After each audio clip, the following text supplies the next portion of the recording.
जानिएगा और मेंस में आपसे लिखवाएगा और इंटरव्यू में आपसे बुलवाएगा बरबर। हम बोलते नहीं है मौनी बाबा है, वहाँ इंटरव्यू बोलना पड़ेगा। तो सबसे आसान एग्जाम है।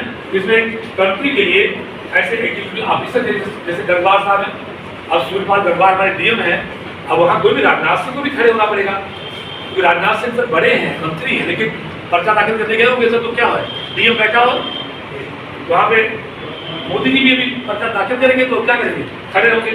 तो ये मौका आपके हाथ में आएगा, मुझे अच्छा लगेगा कि आप आज के 20 साल बाद कहीं डीएम रहो। तो उसी के लिए एग्जाम है, जो बहुत अच्छा एग्जाम है। इस कंट्री के अंदर जाए कि हम लोग देहात के आदमी हैं, देहात में कोई बड़ा से बड़ा एग्जाम तुम अम्बानी बन जाओ हमारे बहराइच में, कोई इज्जत नहीं। लेकिन अगर तुम वहां पर तो डीएम साहब है तो डीएम की इज्जत सलमान खान से भी ज्यादा है कई बार। तो ये हमारा बहुत पुराना एक एग्जाम है और इसमें ऐसा नहीं है कि तुम अंगूर खट्टे मतलब तुम ना कर पाओ नहीं होगी, कोई ऑप्शन नहीं कि हमने इंटरेस्ट हमारा हम नहीं कर पाए। जो लोग करना चाहते वही कर सकते हैं और बाकी। और मैं अभी आप लोगों ने सुना होगा एक नाम आप PW जानते हैं, तो अभी मैं PW से भी जुड़ा हूँ, मैं अड्डा से भी जुड़ा हूँ और हमारी टीम के सभी लोग जो है वो अलग अलग कोचिंग से जुड़े हैं जिनको आप ऑनलाइन ऑफलाइन पढ़ते हैं। जैसे श्री विनय सिंह जी हैं, ये अड्डा से भी जुड़े हैं, विजयन से भी जुड़े हैं, मिश्रा जी है ये अड्डा UPSC से जुड़े। ये पूरी टीम जो है ये कोई PW से है, कोई देश है, कोई दृष्टि से, पूरी टीम जो है हमारी वो उन्हीं सब कोचिंग से जुड़ी है जिनको आप देख रहे हैं। क्योंकि alumni of this school in this college, तो सर से हम लोगों ने बहुत पहले सर ने लोगों से बोला भी था कि कुछ ऐसा प्रोग्राम चालू किया जाए जिससे आपको ज़्यादा से ज़्यादा अच्छा कंटेंट, ज़्यादा से ज़्यादा अच्छी जो वीडियोज़ हैं, डायरेक्ट लेक्चर में ये मिल सके। अभी आप लोग UPSC पढ़ रहे होंगे तो सबसे पहले आप लोगों के दिमाग में आता है कि अब सबसे ज़्यादा बुक्स कौन सी पढ़नी चाहिए, है ना। और लॉर्ड विल्के से वही बुक्स मिलती है जो दुनिया में लाखों लोग बता चुके हैं।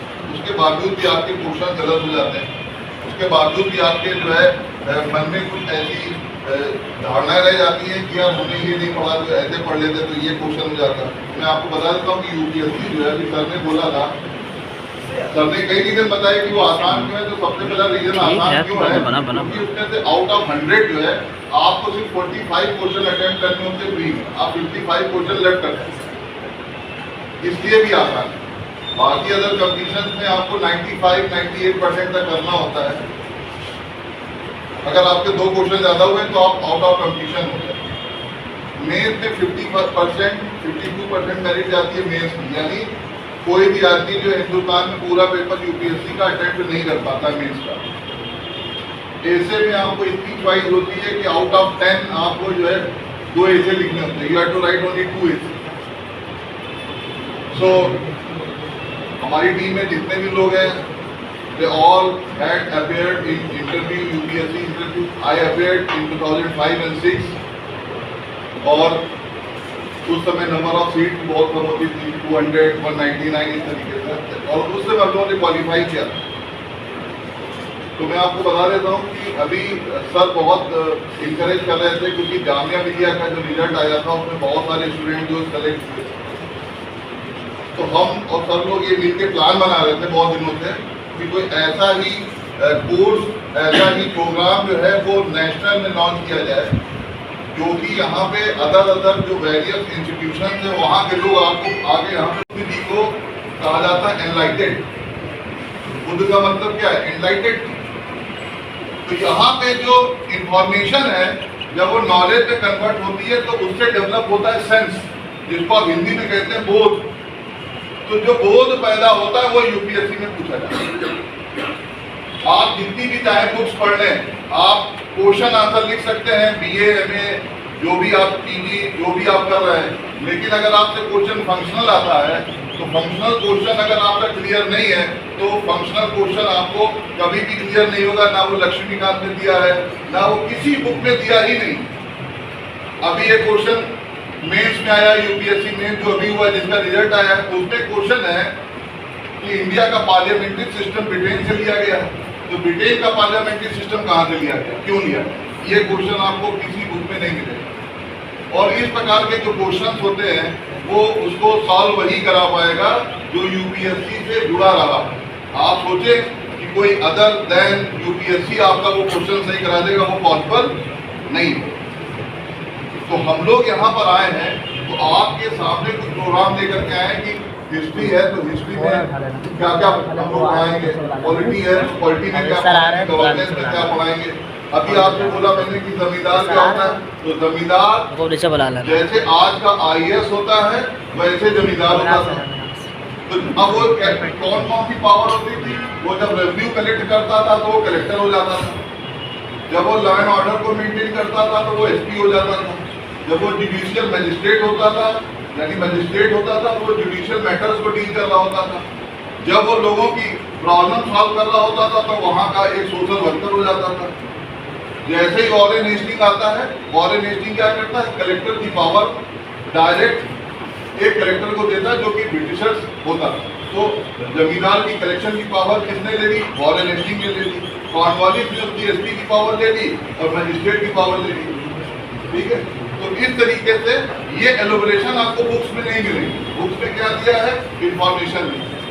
तो हम लोग आज आपको यही बताने आए थे। सर ने बोला था कि 28 बड़े मंगल के दिन से, अभी सर ने बोला कि वो किसी धर्म का नहीं होता है, तो वास्तविकता में भारत में जो स्टार्ट किया था बड़ा मंगल, वो स्टार्ट किया था एक मुस्लिम महिला ने, यानी नवाब की वाइफ थी, उन्होंने ये चालू किया था। उसके बाद से लखनऊ से पूरी यूपी में।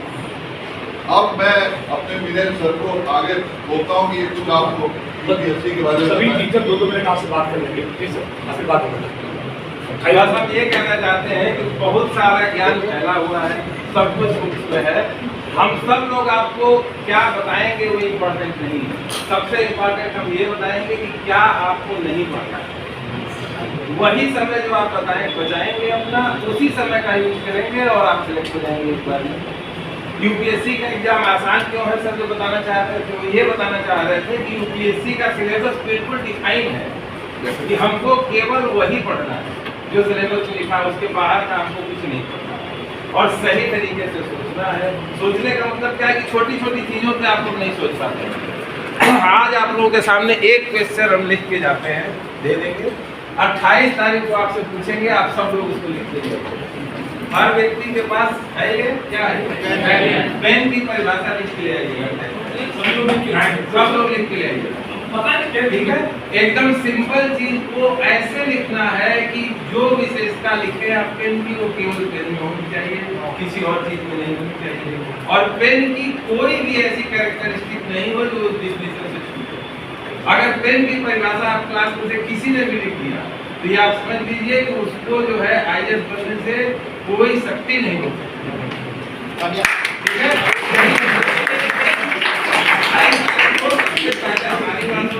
उसमें जो पेन की परिभाषा लिखेगा उसको अपनी तरफ से इनाम मिलेगा। ठीक है, बहुत अच्छा। आगे के लोगों के हम लोग आपको कुछ बताएं तो सर की हम लोग एक ग्रुप बनाने जा रहे हैं यहाँ पे, जिसका नंबर अभी सर आपको प्रोवाइड करा देंगे। उस ग्रुप से जो भी बच्चे यूपीएससी में इनरोल होंगे, जिसको भी आप लोग जो भी बनाएगा सबको आप लिस्ट दे देंगे और उसके बाद आप उस ग्रुप में ऐड ऑन हो जाएंगे और उस ग्रुप से आपको सारी की सारी रिलेटेड इंफॉर्मेशन मिलती है, राइट। तो जो भी लोग इन्वॉल्व होना चाहते हैं वो उसमें, प्लस सर ने एक चीज़ और बोली थी, सर अभी शायद वो ध्यान में नहीं रही, सर कुछ समय बाद जो है बैंकिंग एसएससी के लिए भी इसी प्रकार के प्रोग्राम लाएंगे। सरकार प्रोग्राम सर का बहुत पहले का था और ये डिस्कस भी हुआ था। तो जो लोग उधर जाना चाहेंगे वो उधर जाएंगे, जो इधर आना चाहेंगे इधर जाएंगे। तो सारे नंबर जो है फोन नंबर आप सबको दे दीजिएगा और हम लोगों का जो नंबर है उसी नंबर से आपको एड ऑन किया जाएगा। तो नंबर चाहें तो आप लोग लिख सकते हैं, right. You may right that number 991999 मैं दोबारा से बोल देता हूँ, मैं बोल रहा हूँ, पहले लिख दीजिए 99 फिर 199 फिर 07, फिर 199। मुझे बना हुआ है आज तो सर को आपको कर दे आगे बढ़े। हाँ, और उसके अलावा सर ने बोला था, तो सर की बातें भी वो बता देता हूँ। सर ने बोला था कि आपको कम से कम 12 घंटे की क्लासेस देना चाहिए यहाँ पे और ऑनलाइन मिलाकर। तो ऑनलाइन पे हमारा जो वीडियो जो यूट्यूब चैनल है वो विद्या क्रिएटर्स के नाम से है, राइट। विद्या क्रिएटर्स एकेडमी के नाम से हमारा चैनल है। तो ऑनलाइन क्लासेस आपको वहाँ पे मिलेंगी, ऑफलाइन क्लासेस यहाँ पे मिलेंगी, और वो क्लासेस आपकी 12 आवर्स की होगी, जैसा सर ने बोला है। सर ने बोला था कि जामिया मिलिया में पढ़ाई जो है वो सुबह 8 बजे से होती है, शाम के 8 बजे तक। वही रहते भी बच्चे इन्होंने बोला कि कुछ ऐसा प्रोग्राम देना है जो आपका 12 घंटे चले, तो हम आपको ऑफलाइन और ऑनलाइन मिला के 12 घंटे की क्लासेस देंगे। अब जितने बच्चे जो पढ़ना चाहे, हाँ उसमें एकेडमिक हेल्प भी रहेगी, क्योंकि ज्योग्राफी का, हिस्ट्री का, पॉलिटिकल साइंस का, इकोनॉमिक्स का, इंग्लिश का, तो उसमें एडिशनल क्लासेस उनसे कोर्स भी। अब जो है हमारे हरीश सर आएंगे, आपको ये बताएंगे, डॉक्टर हरीश सर। ये 28 से बोला आप फ्री है। तो अब हरीश सर आपको बता देंगे जो बातें इसके बारे में। ये सारी बातें हो गई। मैं बस 2 लाइन कहना चाहूँगा कि क्या जो हमारे दूध से दीपक जल जाएगा? दूध से दीपक जल जाएगा? नहीं। दूध को हम क्या करेंगे? दही बना लें या मलाई निकालेंगे, मलाई निकालेंगे, साफ सूत्र और घी से क्या करेंगे? पिघला लेंगे। तो दूध से दीपक जल गया ना इनडायरेक्टली। तो कोचिंग का काम जो होता है, किसी भी आप संस्था में जाए, कहीं भी जाए, जो कोचिंग का काम होता है वो यही होता है कि आपके अंदर से जो आपका ताकत है, एनर्जी है, उसको प्रोसेस करके और उसमें कुछ चीज़ों को ऐड करके आपको दीपक बनाना है। अगर दीपक बन जाएंगे तो क्या करेंगे? तो आईएएस बनने का जो तरीका है वो यही है कि जो बीच का प्रोसेस होता है कि दूध से दही बनाया या घी निकाला और फिर हम दीपक जलाए, जो ये प्रोसेस का काम होता है ये कोचिंग करती है। यानी आपको आपके सामने तमाम किताबें हैं, तमाम स्कॉलर्स आएंगे, तमाम बातें बताएंगे, लेकिन करना यही है कि किताब को पढ़ना है, उसको सोचना है, उस पर अपना विचार बनाना है, एक थॉट डेवलप करना है और फिर उस क्वेश्चन का आंसर करना है। जैसा कि अभी आप लोगों को सर ने बताया कि आईएएस का जो क्वेश्चन होता है वो कहाँ से आता है? उस प्रोसेस से आता है, दूध से डायरेक्ट नहीं आएगा। कहाँ से आएगा?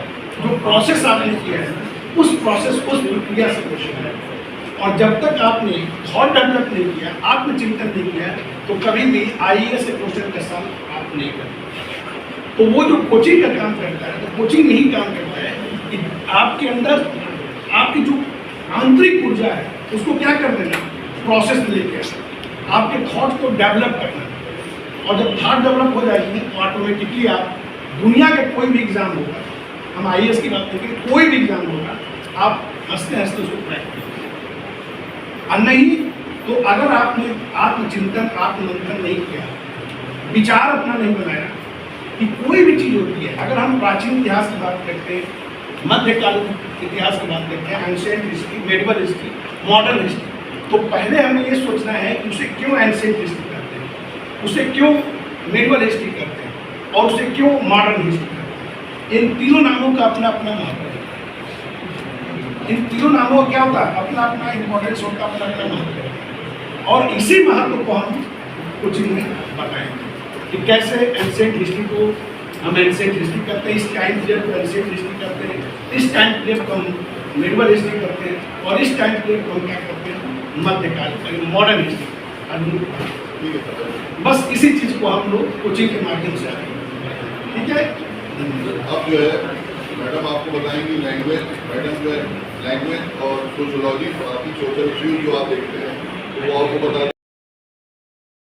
मैडम बता देंगे। आपके साथ दो मिनट तो चार। सबसे पहले तो मैं ये पूछना चाहती हूँ कि सिविल कौन किसको लगता है कि मैं निकाल सकता हूँ या निकाल सकती हूँ? क्या था?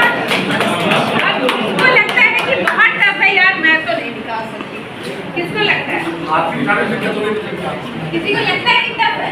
अगर टफ होता तो क्या उस ग्रेजुएशन पास आउट में इतनी बड़ी पोस्ट के लिए बुलाया जाता है? इंडिया की नंबर 1 पोस्ट के लिए कभी आपने सोचा? क्यों उसमें 90% या 88% क्यों नहीं मांगा जाता? क्यों इंग्लिश मीडियम नहीं मांगा जाता? वो तो कहते हैं आप गांव से आइए, सिर्फ ग्रेजुएशन पास आउट करके आइए, बस 2 साल की मेहनत आपकी चाहिए, लगन और मेहनत, चिंतन की प्रक्रिया होनी चाहिए, चिंतन और मनन। एक ही क्वेश्चन को हम कैसे पूछ सकते हैं, ये इम्पोर्टेंट है। कितना पढ़ा है ये इम्पोर्टेंट नहीं है, हमने एक पैरा पढ़ा है, लेकिन उस एक पैरे में कितना हमको आता है और कैसे कैसे क्वेश्चन पूछे जा सकते हैं। अगर एक ही क्वेश्चन जैसे ज्योग्राफी का है, अगर पूछे कि स्वतंत्र भारत की सबसे ऊंची चोटी कौन सी, या बाबर यहाँ पे क्यों राज्य किया, कम सेना की, मोटिवेशन अपने अंदर चाहिए कि मैं ये कर सकता हूँ। पहले अपने आप को तो तैयार करिए, मैं कर सकता हूँ, मैं ही में गलत हो जाएगा, मैं कर सकता हूँ या मैं कर सकती हूँ। जिस दिन आपने ये लगा दिया उस दिन कोई भी ताकत आपको रोक नहीं सकती है, और उस मार्ग पे चलने का काम हम लोग दिखाते हैं। किस तरह से आप लोग डाइवर्ट मत हो, जंगल में है, जंगल में छोड़ दिया जाएगा, रास्ता भटकने से बचाने के लिए हमारी टीम हम बताएंगे कि कैसे आपको तैयार करना है, किस डायरेक्शन में जाना है, और सिर्फ आपको आंख मूंद के उसको फॉलो करना है। जो आपको मेहनत करनी है वो हम करेंगे, सिर्फ आपको उस मार्ग पे चलना है, और 2 साल के अंदर कोई भी ऐसी पोस्ट नहीं होगी। जब हम बड़े की तैयारी करते हैं तो छोटी तो अपने आप निकलेगी, भाई बड़ी लगी फिर भी तो छोटी तो निकलनी ही निकलनी। तो क्यों नहीं हम बड़ी ही खींचे, हम क्यों छोटी खींचे? प्रयास तो करके देखिए एक बार। आज के लिए इतना ही।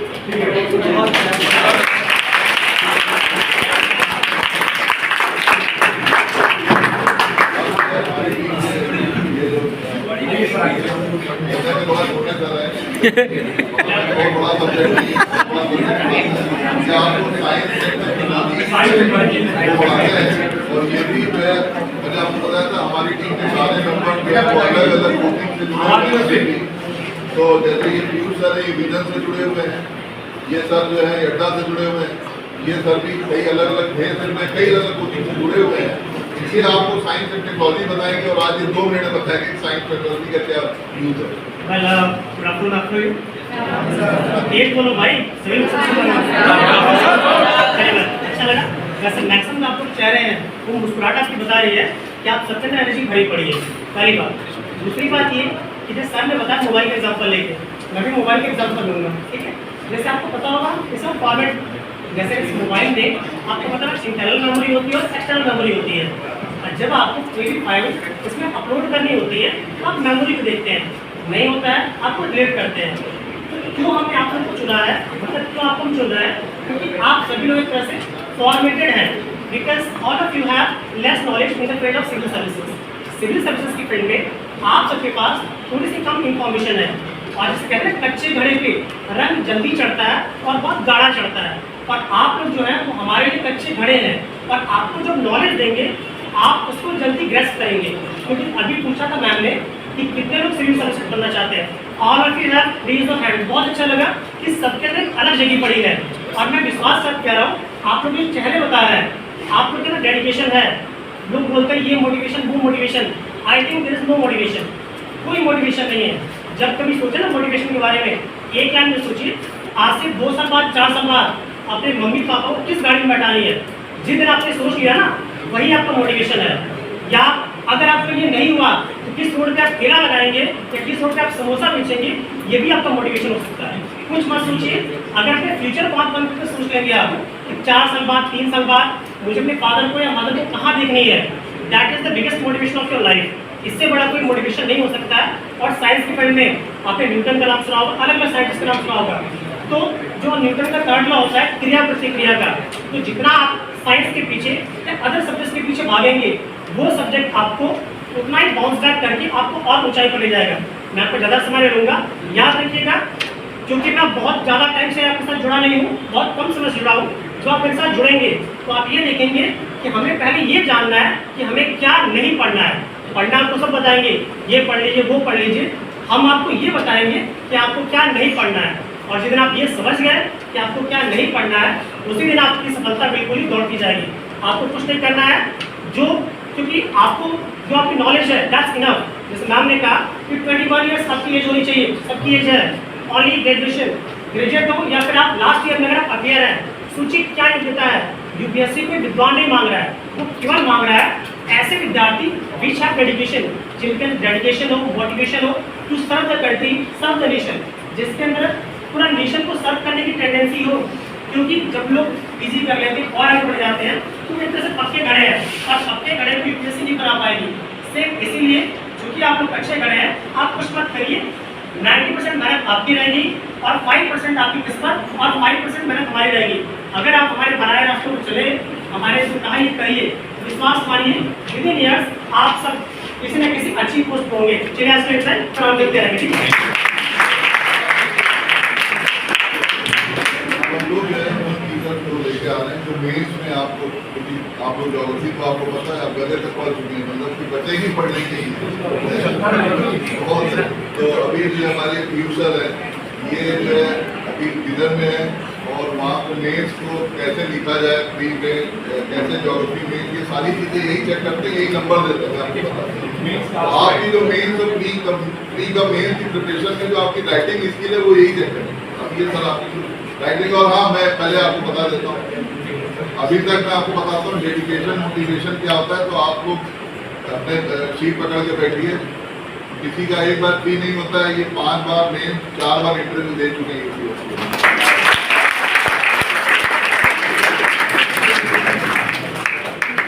देखिए जैसे कि सर ने मुझे बताया, मुझे पता लगा कि ये तो मतलब ज्योग्राफी का हब है, पीजी कॉलेज ज्योग्राफी का हब है, तो इसमें ऐसा नहीं है कि मैं ज्योग्राफी कुछ नया पढ़ा दूँगा, ठीक है। और या फिर एक बात जो मैंने सर ने बोला कि मैंने 5 मेन 4 इंटरव्यू दिए हैं, और उसमें मैंने ज्योग्राफी जो पढ़ी, मुझे उसमें ये भी पता लगा कि यूपीएससी भी कुछ नया नहीं पूछती। यूपीएससी केवल आपका थॉट प्रोसेस जानना चाहिए, और ये एग्ज़ाम केवल थॉट प्रोसेस का है। मैंने अपने सफ़र में कई लोगों को बनते देखा है और कई लोगों को नहीं भी बनते देखा है। केवल फर्क केवल इतना था, जो आईएएस हम सोशल मीडिया पे देखते हैं, लाल बत्ती ये वो जो बने हुए हैं लोग, वो कभी भी क्या कहते हैं दूसरों से अलग नहीं थे, वो कभी भी दूसरों से अलग नहीं था। केवल वो पढ़ने का तरीका, वो रिवाइज करने का तरीका, वो आंसर राइटिंग तरीका उन्होंने अलग डेवलप किया और उससे वो बने। और सबसे बड़ी चीज़ जो उनकी इम्पोर्टेंट थी, एक उनके पीछे मोटिवेशन थी, वो क्यों बनना चाहते थे। जब आदमी बनना चाहता है कोई चीज़, जैसे आईएएस, अगर आप आईएएस बनना चाहते हो तो क्यों, वाई, ये आपका काम है ढूंढना। आप ढूंढने के आप क्यों बनना चाहते हो। जैसे कि सर ने बोला कि ये आपका मोटिवेशन है कि आप नहीं बन पाओगे तो कहाँ ठहरा रहोगे, ये आपका ढूंढना काम है, ठीक है। कई जब यूपीएससी खुद भी कई रीजन पूछती, जब हम इंटरव्यू देने आते थे, फॉर्म भरवाते हैं बहुत लंबा था, उसमें पूछते हैं why do you become an IAS, तो उसमें कई रीजन देते हैं वो लोग कि जॉब का मल्टीफेसेट रोल है इसमें, जॉब आपको स्टेबिलिटी देती है, तो ये सब आपको मालूम है, आपकी तरफ से मालूम है। कुछ और आपका रीजन है तो कुछ और भी हो सकता है, ठीक है। लेकिन जो हमारा काम है वो कैसे बनते हैं, ठीक है, कैसे बनाएं, मतलब क्या क्या पढ़ें आगे, क्या ना पढ़ें आगे, कौन सी बुक पढ़ें। यूपीएससी में जब मैं पढ़ने आया था, जब मैं तैयारी करने आया था, तो एक बहुत ही गलत धारणा थी कि 17 से 18 घंटे पढ़ने वाले लोग आगे बनते हैं, ठीक है। ये बिल्कुल गलत धारणा थी। मैंने देखा 6 से 7 घंटे पढ़ने वाले लोग आराम से क्रैक करते हैं 10th रैंक 5th रैंक, मैंने अपनी आंखों के सामने आते देखा, ठीक है। तो उसमें 6 से 7 घंटे में आपको कैसे पढ़ना है, क्या पढ़ना है और क्या छोड़ देना है, ठीक है। केवल पढ़ना ही पढ़ना नहीं है, लिखना भी आना चाहिए। ये जो यूपीएससी का प्रोसेस है आपको मालूम होगा, प्री मेंस इंटरव्यू का प्रोसेस। प्री आपका क्या चेक करता है, प्री आपका चेक करता है नॉलेज प्रोसेसिंग। नॉलेज हम आपको देंगे, एग्जामिनेशन हॉल में बैठ के आपको उस नॉलेज को प्रोसेस करना आना चाहिए। वो मल्टी डिसिप्लिनरी क्वेश्चन पूछते हैं वहाँ पे, ठीक है, कि एक क्वेश्चन में आपका ज्योग्राफी भी टच हो जाएगी, हिस्ट्री भी टच हो जाएगी, सोसाइटी भी टच हो जाएगी, इस तरह के क्वेश्चन हम पूछते हैं। फिर दूसरी चीज कि जो मेंस जब आता है तो रिप्रोड्यूस करना आना चाहिए अपनी नॉलेज को, कि जो आपने पढ़ा है, आपने क्या पढ़ा, आपने 10 किताबें पढ़ी हैं, यूपीएससी को, गवर्नमेंट को इससे कोई भी मतलब नहीं, कभी भी वो मतलब रखते ही नहीं। जैसे कि सर ने बोला, अगर उनको यही मतलब होता कि कौन कितना जानता है तो वो सीधे कॉलेज से रिसर्च इंस्टीट्यूट उठा लेते हैं, ठीक है। उनको क्या चाहिए, उनको ज़्यादा मोस्ट नॉलेजेबल पर्सन नहीं चाहिए, उनको वो आदमी चाहिए जो कम रिसोर्सेज में बेस्ट डिसीजन ले सके। और मेंस जो होता है वो आपका यही चेक करता है। आपके पास 3 पन्ने होते हैं हर आंसर के, 20 क्वेश्चन होते हैं, 3 घंटे होते हैं, आपका माइंड होता है, आपने जो पढ़ा होता है, जो रिसोर्स होता है, और आपको उसको उस 3 घंटे को बेस्ट यूटिलाइज करना आना चाहिए बस। और ये सब चीज़ें आती हैं प्रैक्टिस से, और प्रैक्टिस आपकी आती है डिसिप्लिन से, आपके मोटिवेशन से। आपको डिसिप्लिन रहना पड़ेगा। 2 साल हमको दीजिए और पूरी डिसिप्लिन फोकस अपना इसी प्रिपरेशन पे लगाइए। और एग्जामिनेशन जैसे मैंने बोला कि ये एक बना दिया गया है कि बहुत बड़ी चीज़, पर 2 साल आप लग के तैयारी कीजिए। ये IAS मतलब जो एग्जामिनेशन है या तो खुद बहुत ही ईजी लगेगा, ठीक है। तो यही आपको बता दें, अभी जो 10th रैंक स्टूडेंट है वो भी सबकी स्टूडेंट रही है जो अभी 10th रैंक है। अभी 25th रैंक पर एक प्रज्ञानंद गिरी करके है, ठीक है। आपको वो मैं विजन में मैंने उसको अपने आप से मेंटर किया है, ठीक है। उसके मतलब उसके आंसर्स चेक किए, उसके एसेस चेक किए, ठीक है। उसके अलावा लास्ट ईयर 26 रैंक की गुंजन अग्रवाल, ठीक है। वो सेम बैच होता है, उसकी स्टूडेंट थी, ठीक है। तो उसमें भी सेम उसके आंसर्स मैंने अपने आप चेक किए हैं। उसके जो कमियां थी उसको निकाल के बताया कि आप ऐसे लिखिए, आप ऐसे लिखिए, ठीक है। तो ये सब चीज़ें जो होती हैं यही UPSC चेक करता है। और जैसे कि मैंने बोला केवल डिसिप्लिन, ठीक है। केवल डिसिप्लिन होके आपको जो 1 घंटा आपको न्यूज़पेपर पढ़ना है, ठीक है। और बाकी का क्या पढ़ना, सब्जेक्ट पढ़ना, ऑप्शन पढ़ना है, बस वही हम आपको बताएंगे। चलिए मैं आपका ज़्यादा समय नहीं लेता हूँ, ठीक है। एक बार वेट करते हैं। इंग्लिश में अभी आप देख रहे हैं कि UPSC की बात आती है तो कुछ भी कहें ना कहें, इंग्लिश आपको जो है हमेशा एक चैलेंज लगती है। क्योंकि कंपैरिजन में आपको मैं बता देता हूँ 50% लोग फ्री में, इसलिए उनकी कॉपी चेक नहीं होती फ्री में, क्योंकि वो इंग्लिश जो CSAT का पेपर है वो क्वालिफाई नहीं होता। और 50% लोग मेंस में ले जाते हैं। 2011 तक उत्तर प्रदेश से प्री में सेलेक्ट होने वाले लोगों का परसेंट 67% था UPSC में, और ये लोग का मेंस में ना रहने वालों का जो परसेंटेज था 67 में से सिर्फ 20% लोग आगे जा पाते थे, क्योंकि उनकी इंग्लिश की कॉपी चेक होता है। तो उसके लिए हम लोग अरुण गुप्ता जी है हमारे साथ में, आइए, और ये आपको हर जगह इंग्लिश की पूरी जानकारी देंगे, CSAT से लेकर के बैंकिंग, SSC जो भी है, बाकी ये अब थोड़ा लाइट देंगे। 2 मिनट आप कर दीजिए। I will not take much of your time. So we'll be discussing English paper today. So what happens is most of the time they they are not able to crack UPSC just because of your prelims paper where we get this paper of English, where we get lot of your comprehension part. तो उसके लिए हम लोग क्या करेंगे, basically हम लोग practice करेंगे। कॉम्प्रिहेंशन इज नथिंग, आप हिंदी में भी कॉम्प्रिहेंशन करते हैं, it's quite similar to that. कुछ करना नहीं है आपको, बस उसमें प्रैक्टिस करनी है। Practice makes a man perfect, as we all know, right. तो इसकी प्रैक्टिस कराएंगे। I will not take much of your time, मतलब I can not discuss the entire thing in such a short time of time, so that will be taking care by me. That's all from my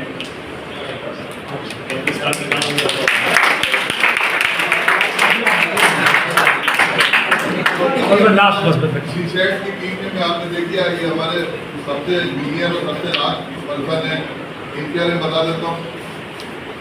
जितनी भी qualification है सबकी आप देखते हैं, BTech, MTech, MA, B.Ed, M.Ed, everything, and is taking right.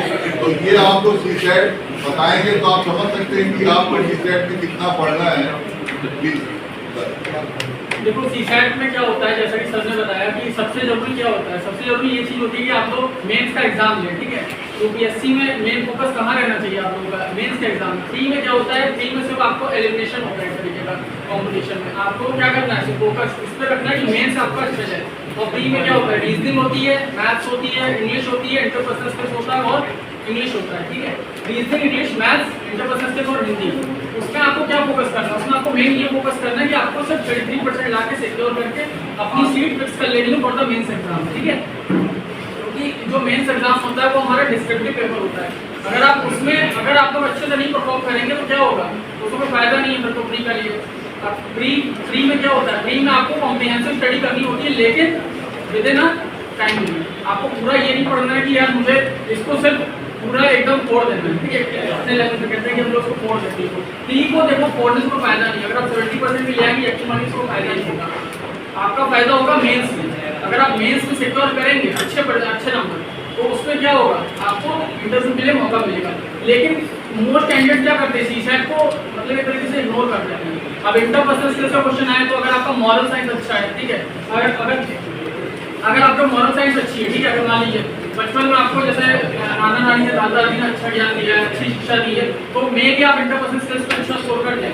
लेकिन अगर एक तरीके का एक कहते हैं ह्यूरिस्टिक अप्रोच होती है। ह्यूरिस्टिक अप्रोच किसे कहते हैं, जैसे आपके पास्ट एक्सपीरियंसेस को लेकर आप प्रेजेंट में उसको इम्प्लाइड करें। लेकिन मोस्ट कैंडिडेट क्या करते हैं, वो इम्प्लाइड कर नहीं पाते हैं और उसकी वजह से इंटरपर्सनल स्किल्स को पीछे रह जाते हैं। तो आपको सिर्फ सीसैट के क्वेश्चन में सिर्फ आपको 33% लाना है, ये बात ध्यान रखिएगा। बैंकिंग एसएससी में हमें मान सकता हूँ कि आपको ज़्यादा लाना होगा, उसमें वहाँ पे एलिमिनेट करना होता है उन लोगों को competition for the purpose of competition, ठीक है। लेकिन यूपीएससी में सिर्फ आपको 33% सिक्योर करने to confirm the seat in the mains examination, ठीक है। बस इतना ही टाइम होगा आपका। कोशिश मेरी यही रहेगी कि आप लोगों को सीसैट आपको क्वालिफाई करना।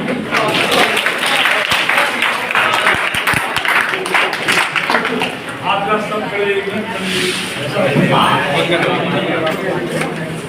देखिए, ये तो जैसे अचानक प्रोग्राम हो गया और इतने लोग मिल गए आपसे ना, बच्चों में बात मत करिएगा। लाखों रुपया आप खर्च करते हैं, पूरी कार्य की नोटिस निकाली जाती है, प्रोग्राम में लाखों रुपया खर्च हुआ, प्रोग्राम बंद हो जाता है। बट इसमें क्या, हमने भी कोई खर्चा नहीं किया ना कोई प्रयास किया। 3 दिन पहले हमने अचानक सोचा, इनसे मुलाकात हुई थी और इनसे कल रात में फिर भूल गया दोबारा, क्योंकि फिर भूल गया था। और 3 दिन के अंदर कोई नोटिस भी नहीं बड़ी आएगी। सभी बच्चों के एग्जाम कर रहे, कई लोग का एग्जाम कल फिर सुबह है, आपके एनुअल एग्जाम चल रहे। तो सबसे बड़ी धन्यवाद तो उन बच्चों को, इस एग्जाम की पीरियड में, इतनी गर्मी में आप अचानक कहाँ से नोटिस मिली आपको, न कोई नोटिस सर्कुलर ठीक से हो पाई, लेकिन फिर भी 88-90 बच्चे टेस्ट देने आ गए इतनी बड़ी कॉलेज में।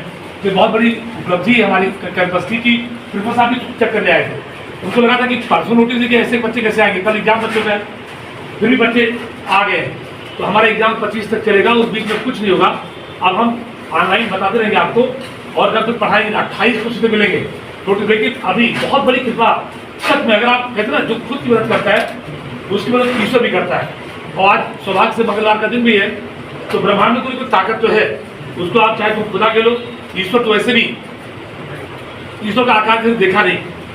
हमको तो इस्लाम वाले ग्राम तो लड़ते हैं, इस्लाम के लोग समझ नहीं पाते उसको ठीक से, तो वो मंत्र ठीक से पढ़े ना, निराकार ओंकार मूलम तुरीयम गिराज्ञान ज्योति तमीशम गिरीशम करालम महाकाल कालम कृपालम गुणाकार संसार पारम नतोहम।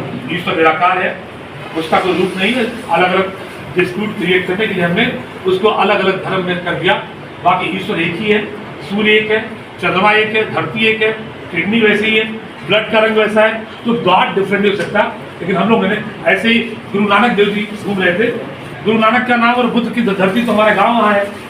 कई बार रात में हम उठ जाते हैं, तो श्रावस्ती में हमारा रहने वाले हैं, तो रात के 12 बजे आप समोसा खाओ, लेकिन हम वहाँ कई बार जग जाते हैं।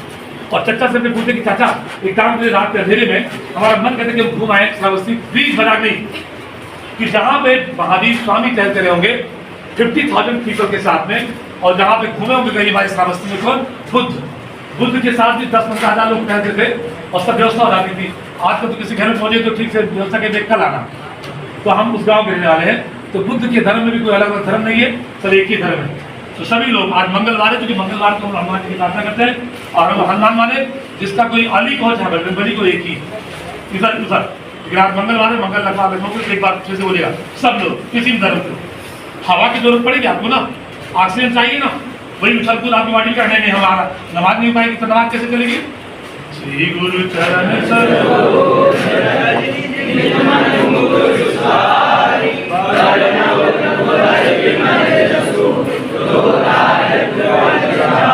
बस साल के जिसको जो है, जो इस्लाम के लोग है ना, हम सऊदी अरब में पूरा घूमे हैं, ओमान हम 4 दिन रहे हैं, तो हमको लगता है कई बार कि टिकट खाली भारत।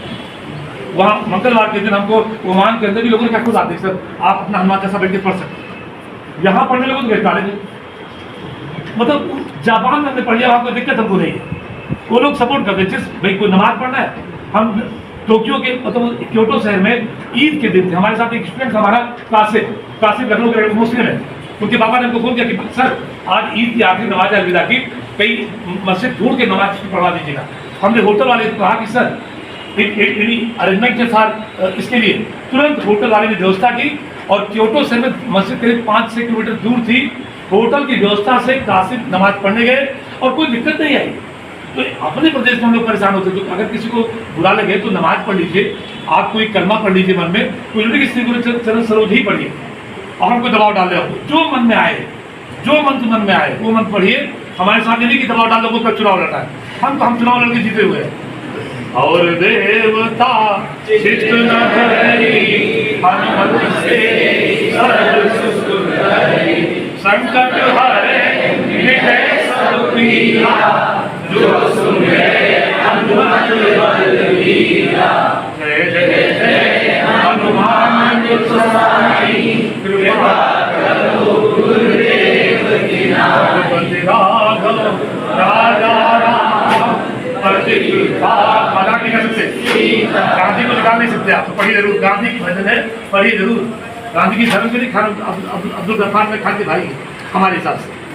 रघुपति राघव राजा राम पति ईश्वर अल्लाह तेरे नाम सब सर्वपति। पता नहीं कोई ईश्वरीय शक्ति व्यवस्था करके हम तो उसे दूर कर रहे थे कि आएंगे कि नहीं आएंगे, हमने कोई प्रयास नहीं किया। लेकिन सब हो गया, आप ही आगे, आप बहुत धन्यवाद के बाद तुम साथ चेक कर जाएंगे बच्चे आएंगे कि नहीं आएंगे, और बच्चे अपने आप आगे कोई बिना प्रयास के। और यहाँ व्यवस्था नाश्ते नहीं होगी, हमने कुछ प्रयास नहीं किया है। तो प्रसाद सब लोग लेके जाइए, एक फ्रूटी है, ज़्यादा नहीं लेना, एक फ्रूटी, एक बिस्किट का पैकेट और एक चिप्स का पैकेट, ये तीनों लेंगे। और बस एक प्रयास में रहा है, मैं चाहता हूँ कि जैसे सेंट स्टीफेंस से कई कॉलेज के नाम है, उस कॉलेज से लड़का बीकॉम कर रहा है, एमकॉम फर्स्ट ईयर में है और यूपीएससी में सेलेक्ट हो गया।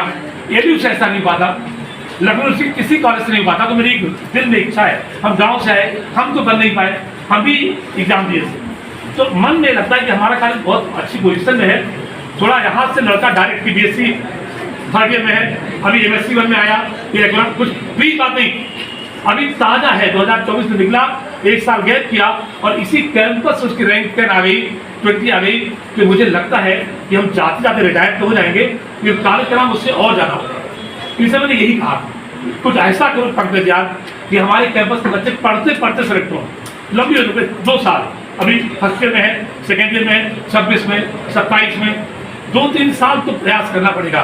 इसे नाम पे रखा गया इसका तपस्या, आज नाम रखा तपस्या। तो प्लीज लगो, कैंपस से निकलने के बाद तो बात नहीं होगी।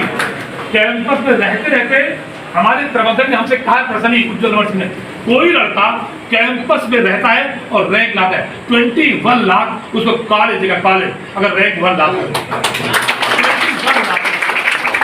तो कैंपस खाली बच्चे को रहा है। ये तो मजाक नहीं है, ऐसी जिद भी मत देने। सुनो भाई, जीतने की जिद बहुत खतरनाक होती है, पीजीआई में एडमिट हो जाओ। लेकिन वो उज्ज्वल यूनिवर्सिटी सर चुनाव में इस समय लोकसभा का चुनाव लड़ रहे हैं, हमारे प्रबंधक के ठीक है भी किसी आप जो कहोगे, मैं सर 11 लाख तो कम है, तो 21 लाख और इसी लाख में प्लीज मजाक नहीं, किसी कोचिंग में लड़का ना हो, अगर किसी कोचिंग में तो नहीं इनाम देना, विदाउट एनी कोचिंग वो शॉर्ट टर्म पर सकता, ऑनलाइन पर सकता, किसी कोचिंग में रजिस्टर प्रॉपर्ली ना हो और कैंपस में पढ़े लगातार 5 साल बाद भी सेलेक्ट होता है अंडर 10 रैंक। तो जो भी अंडर 10 आता है रैंक 1 तो 21 लाख है, सबको कैंपस प्राइज देगा और कैंपस में उन बच्चों के लिए स्वागत समारोह करेगा, ऐसा उन्होंने कहा है। हमारे प्रबंधक है और बहुत अच्छी जगह से पढ़े हुए हैं, उनका पूरा पॉलिटिकल बैकग्राउंड, उनके फादर जी सांसद थे श्री ज्योतिर्मय सिंह, वो क्या है उज्ज्वल सिंह मंत्री भी रह चुके हैं। तो उनकी बात है मैं कह दिया आपसे, और वो मिलेंगे चुनाव के बाद आपसे, तो फिर क्लास से लेंगे तो बात करेंगे आपसे। प्लीज बहुत बहुत धन्यवाद कि आप आए, सुबह से बच्चे बैठे हुए